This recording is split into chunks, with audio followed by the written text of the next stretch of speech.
लकल हम्दि या अल्लाह अस्सलातु वस्सलामु अलैका या रसूल अल्लाह अम्मा बअद। सिलसिला है नाजरीन के सवालों के जवाब देने का।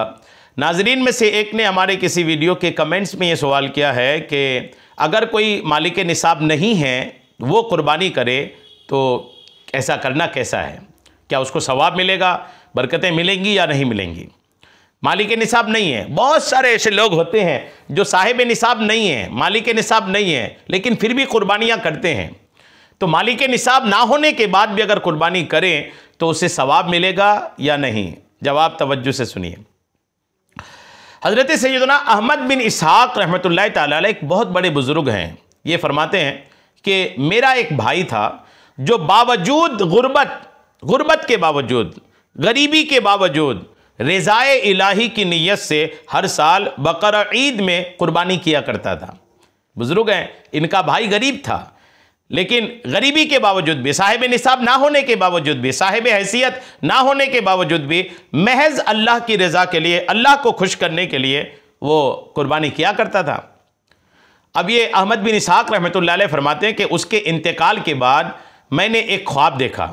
मैं क्या देखता हूँ कि क़यामत कायम हो गई है, क़यामत बर्पा हो गई है और लोग अपनी अपनी कब्रों में से बाहर निकल कर आ रहे हैं।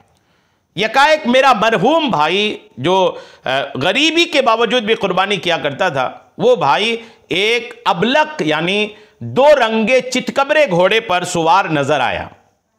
उन्होंने देखा कि उनका भाई एक चितकबरे घोड़े पर सवार होकर के मैदान महशर की तरफ आया है।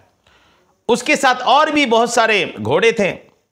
मैंने पूछा, या अखी मा फ़अल अल्लाहु तआला बिका।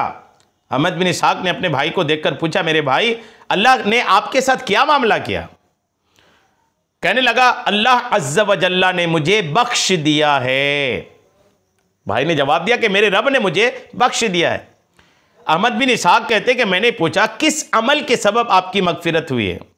कहा, एक दिन किसी गरीब बुढ़िया को बनियत सवाब मैंने 1 दिरहम दिया था, वही काम आ गया। जब हयात से था तो एक गरीब बुढ़िया को मैंने 1 दिरहम बतौर मदद के तरस खा करके दिया था, वही काम आ गया और उसी की वजह से अल्लाह करीम ने मेरी मगफिरत फरमा दिया है। फिर अहमद बिन इसहाक़ कहते हैं, मैंने उनसे पूछा, ये घोड़े कौन से हैं जिस पर आप सवार भी हैं और बहुत सारे घोड़े आपके आसपास भी हैं, ये घोड़े कौन से हैं। तो वो कहते हैं कि ये सब मेरी बकरा ईद की कुर्बानियाँ हैं और जिस पर मैं सवार हूँ ये मेरी सबसे पहली कुर्बानी है। मैंने पूछा कि अब कहाँ का इरादा है। कहा, जन्नत का। ये कहकर मेरी नज़रों से ऊझल हो गया। दुर्रतुन नासिहीन सफ़ा नंबर 290। ये रिवायत जो है, ये रिवायत ये बताती है कि अगर कोई नफली सदका भी करता है ना, तो वो नफली सदकात भी अल्हम्दुलिल्लाह उस बंदे को मैदान क़यामत में दस्तयाब होंगे। उसका अज्र, उसका सवाब और उसका बदला अल्लाह करीम अता फरमाता है। नफली भी और किसी पर वाजिब है तो वाजिब सदका भी, जो भी सदका है, जो भी इस तरह के नफली सदकात हैं या वाजिब कुर्बानी हैं, जो भी हैं, अल्हम्दुलिल्लाह बंदे को वो बदले के तौर पर अल्लाह करीम अता फरमाता है। तो अगर मालिक निसाब नहीं है फिर भी कुर्बानियाँ करें। हो सकता है अल्लाह करीम इसी वजह से आपको साहिब निसाब बना दे, दौलत अता फरमा दे आपको। अल्लाह करीम हम सबको तमाम तरह की नेकियां करने और तमाम तरह के गुनाहों से बचते रहने की तौफीक अता फरमाए। आमीन। बेजाहिन नबिय्यिल अमीन सल्लल्लाहु तआला अलैहि वसल्लम।